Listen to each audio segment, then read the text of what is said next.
Question 10. I want everybody to get sort of 4 marks out of this, but the last ones get a bit more complicated. Initially, we just got to draw this graph. So we should be able to draw this pretty quickly.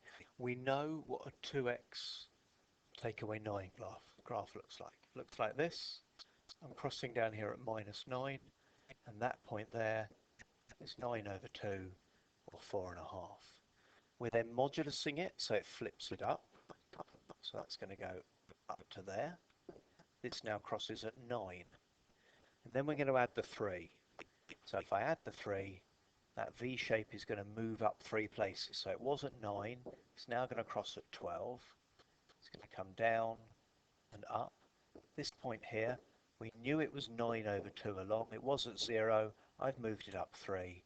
So it's 9 over 2, 3.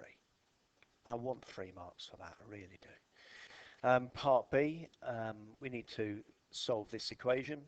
I think I'll start by just taking 3 from both sides, shall we? So I've got 3x minus 2 equals the modulus of 2x minus 9.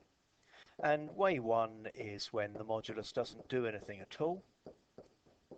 And so we'll just add 9 and take away 3x from both sides. So I've got x is -7. And the other piece of work is when the modulus does do its work, so it all becomes negative of what we had there.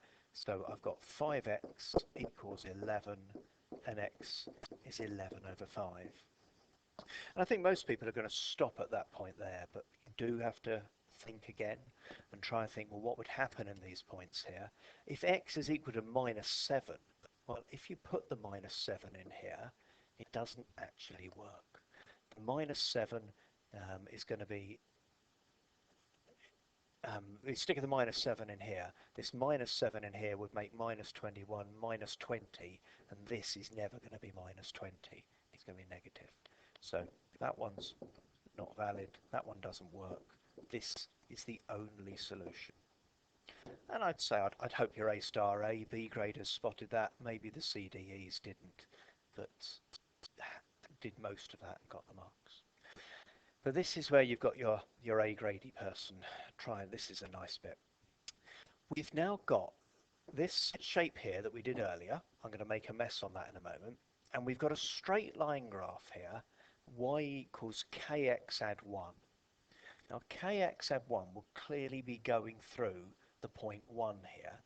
And we don't know what the gradient is.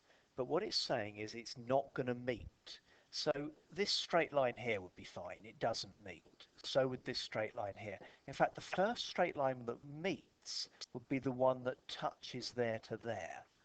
And so what I'm going to try and think about is what straight line joins 0, 1 to 9 over 2, 3.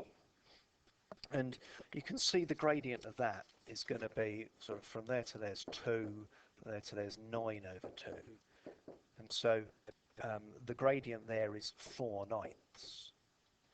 And so that equation is y equals 4/9 x plus 1. So I'm saying to you that if it's not going to meet the maximum it can possibly be, it has to be less than 4/9. If it equaled 4/9, it would touch there.